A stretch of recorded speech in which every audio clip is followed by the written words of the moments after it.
Si Ilusha ay dating isang ordinaryong tao, ngunit isang araw, natagpuan niya ang sarili na nagiging itlog ng dragon, at nasa parehong sitwasyon siya ni Doofenshmirtz dahil walang magulang niya ang dumating sa kanyang kapanganakan. Ang unang nakita niya ay isang screen, at sinabihan siya ng isang boses sa kanyang ulo na ang kanyang status window ay magpapakita ng impormasyon tungkol sa kanyang mga kakayahan, na tila kapaki-pakinabang. Ngunit pagkatapos ay napagtanto ni Ilusha na dapat siyang mag-alala sa katotohanang may naririnig siyang boses sa kanyang ulo. Ipinaliwanag ng boses na siya ay bahagi ng kasanayan, banal na boses, at ang kanyang trabaho ay ipaliwanag ang mga bagay na may kinalaman sa kanyang katayuan at kakayahan. Tinanong niya kung ang mundong ito ay isang uri ng laro, ngunit sinabi sa kanya ng boses na hindi niya maibibigay ang impormasyong iyon dahil ang kasanayan sa banal na boses ay nasa antas isa pa lamang. Tinanong ni Ilusha kung pwede man lang siyang sabihan kung nasaan siya, pero tumanggi na naman ang boses na sagutin ang anumang tanong na hindi may kinalaman sa kanyang kalagayan, at sobrang nena si Ilusha kaya't nahulog sa bangin ang kanyang itlog.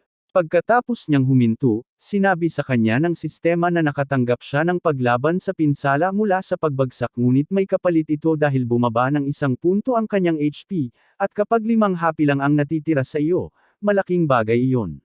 Nagtapos si Ilusha sa paggulong hanggang sa gilid ng isang lawa, at doon, nakita niya ang kanyang refleksyon sa kauna-unahang pagkakataon sa mundong ito, at dito niya natanto na literal siyang itlog. Inaalam sa kanya ng sistema na siya ay isang itlog ng dragon, isang F-rank na halimaw, at kung masisira ang kanyang balat sa anumang paraan, siya ay mamamatay. Naiinis na si Ilusha sa sitwasyon, pero para mas lumala pa ang mga bagay, sinabi sa kanya ng sistema na walang kapangyarihan ang mga itlog ng dragon, at may single-digit IQ, kaya ang paggulong-gulong na lang ang halos magawa niya sa ngayon. May potensyal silang maging nakakatakot na dragon kapag napisa na sila, pero kung nakapanood ka na ng Nat Geo Wild, alam mo na napakababa ng tsansang mabuhay ng hindi nagiging merienda. Nagsimulang magpanik si Ilusha, at dahil sa kanyang pagyanig, nagsimula siyang gamulong pababa sa burol, ngunit nahulog siya sa isa pang bangin at bumaba ang kanyang HP sa 3, kaya nagpasya siyang manatili muna sa lugar dahil hindi niya kayang magkaroon ng karagdagang pinsala. Pagsapit ng gabi, tuluyan nang nag-regenerate ang HP ni Ilusha, kaya ligtas na siyang muling gumalaw. Dahan-dahan siyang gamulong sa sahig, at habang ginagawa niya iyon, nagsimula siyang mag-isip kung ano ang magiging buhay niya bilang itlog. Maaaring nakakainis ang pagiging itlog, pero maaga man o huli, magiging dragon siya at magiging napakalakas, kaya nagpasya siyang gawin itong kanyang misyon. Gayunpaman, habang nagliligid siya sa kagubatan, nakasalubong niya ang isa pang nilalang. Lumapit siya ng kaunti para tingnan at nalaman niyang ang bagay na ito ay tinatawag na dark worm, at ayon sa stat screen nito, may titulong egg eater. Oo, hindi maganda ito.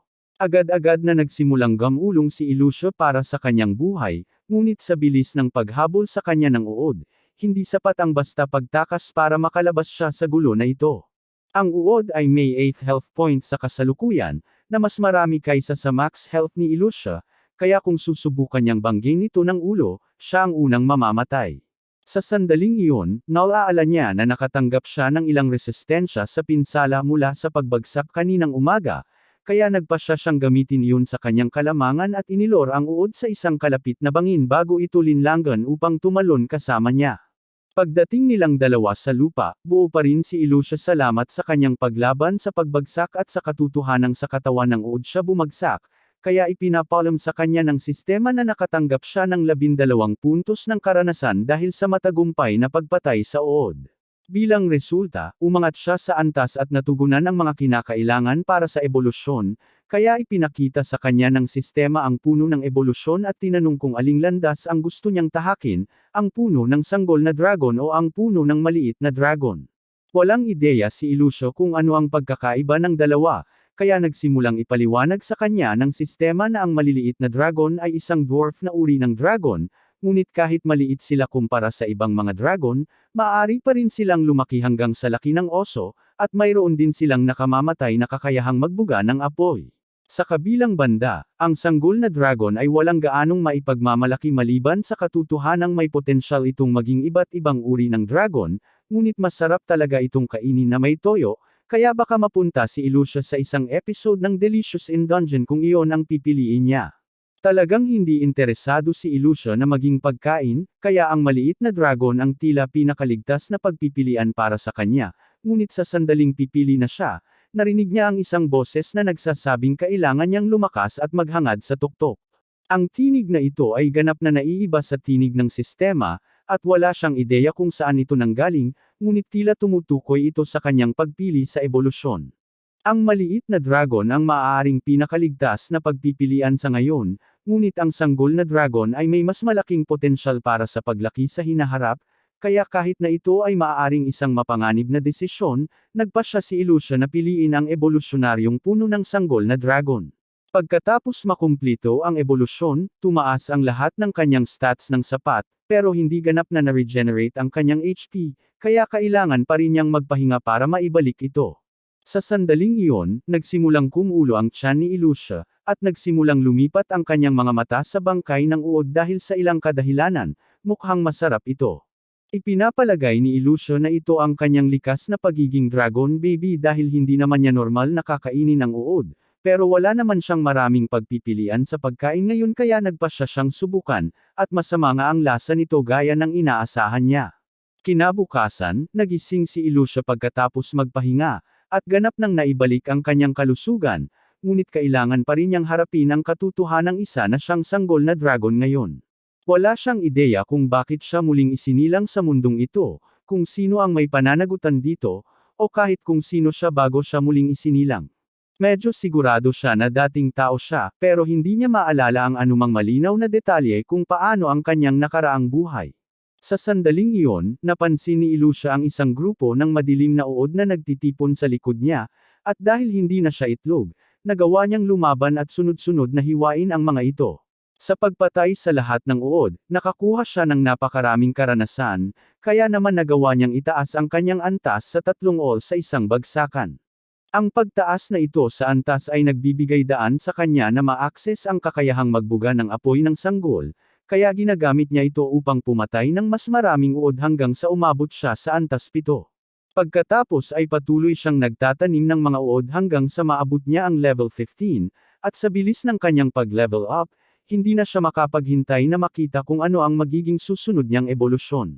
Sa sandaling iyon, nagsimulang kumulo ang tiyan ni Ilusha, at napagtanto niya na malamang ay kailangan niyang kumain pa ng mga uod na ito kung gusto niyang patuloy na lumaban sa pinakamataas na lakas, ngunit talagang nakakadiri ang mga bagay na ito. Gusto niyang subukang kumain ng ibang bagay sa halip, kaya naghanap siya sa paligid at sa huli ay nakakita ng ilang kabute sa lupa na mukhang masarap, ngunit pagkatapos ay naalala niya kung bakit hindi ka dapat kumain ng kung anong kabute sa gubat. Ang mga bagay na iyon ay puno ng lason, at halos hindi siya nakaligtas kanina, ngunit binigyan siya nito ng kakayahang lumaban sa lason, kaya hindi naman ito ganap na nasayang.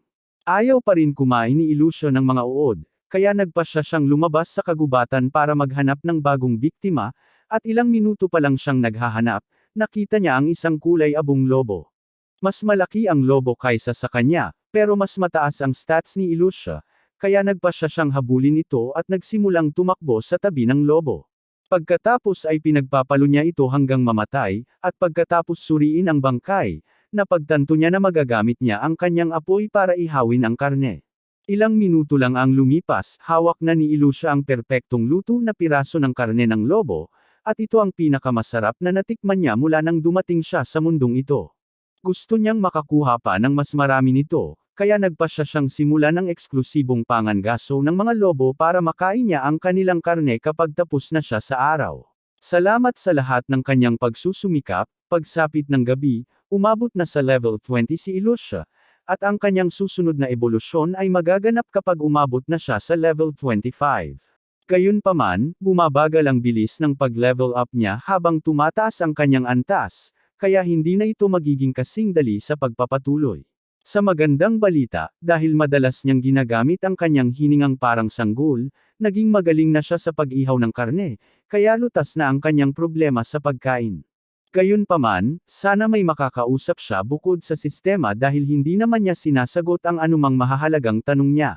Sa sandaling iyon, narinig ni Ilusha ang mga boses na nagmumula sa malapit sa kagubatan, at maaaring hindi niya maintindihan kung ano ang sinasabi, ngunit nangangahulugan ito na may ibang tao dito, kaya pumunta siya upang tingnan ito. Ang mga boses ay nagmumula sa isang grupo ng mga tao, at gustong makipag-usap sa kanila si Ilusha, ngunit mahihirapan siyang gawin iyon bilang isang dragon. Sa individual na antas, walang sino man sa mga tao ang kasing lakas ni Ilusha, ngunit mayroon silang kalamangan sa bilang, kaya't maaaring mapanganib na ilantad ang sarili sa kanila, ngunit hindi niya gustong manatiling nag-iisa magpakailanman, kaya't nagpasya siyang lumabas pa rin. Sa kasamaang palad, nakalimutan niya ang katotohanang masarap ang karne ng sanggol na dragon kapag may toyo, kaya pagkakita sa kanya ng mga adventurer, agad silang umatake para sa madaling pagkain. Sinusubukan niyang sabihin sa kanila na hindi siya gustong makipaglaban, pero hindi niya naiintindihan ang kanilang wika, kaya isa sa mga tao ang sumugat sa dibdib niya, at ang isa naman ay gumamit ng spell ng kidlat para siya maparalisa. Napagtanto ni Ilusha na malaking pagkakamali ito, kaya sinubukan niyang tumakas, ngunit ang kidlat ay nagdulot na ng pagkalumpo ng kanyang mga binti, kaya wala na siyang magagawa. Nagsimulang lumapit ang mga manlalakbay para tapusin siya, ngunit sa huling segundo, hamarang ang batang babae na kasama nila para pigilan sila dahil naawa siya kay Ilusha. Sa susunod na buksan ni Ilusha ang kanyang mga mata, nakita niya ang batang babae na ginagamot ang kanyang mga sugat, at taos-puso siyang nagpasalamat na pinili nitong ipagtanggol siya. Hindi maintindihan ng dalawa pa kung bakit sobrang nagmamalasakit siya sa isang random na dragon na sanay naging pagkain na nila para sa gabi, pero kung gusto niyang panatilihin itong buhay, hindi nila siya pipigilan. Tiningnan ni Ilusha ang kanyang stat screen at nalaman na ang kanyang pangalan ay Miria at siya ay isang tao mula sa daigdig. Ginagamit din niya ang huling natitirang MP niya para gamutin siya ngayon, at nakabalik na ang lakas ni Ilusha sa kanyang mga binti, pero alam niya na malamang na aalis si Miria kapag nalaman niyang gumaling na siya, kaya nagkunwari siyang medyo nasaktan pa ng kaunti. Hindi pa rin naiintindihan ni Ilusha ang mga sinasabi ni Miria, pero sa pakikinig sa kanya, nakakuha siya ng kasanayang tinatawag na wikang Griego, at kung tataasan niya ang antas nito, mas maiintindihan niya ito. Sa sandaling iyon, narinig ni Ilusha ang malakas na sigaw mula sa loob ng kagubatan, at napagtanto niyang tiyak na ang ibang mga manlalakbay na kasama ni Miria ang mga iyon. Para sumigaw sila ng ganoon, tiyak na may malakas na halimaw sa malapit, at kung ganoon ang sitwasyon, walang paraan na makaligtas sila sa ganoong engkwentro. Gusto ni Miria na tingnan ang kanyang mga kaibigan, pero hinawakan ni Ilusha ang kanyang Amerikana para pigilan siya dahil masyadong mapanganib. Lalo na't wala na siyang natitirang MP, pero hindi naiintindihan ni Miria ang babaalang sinusubukan niyang ibigay at tumatakbo pa rin kahit ano.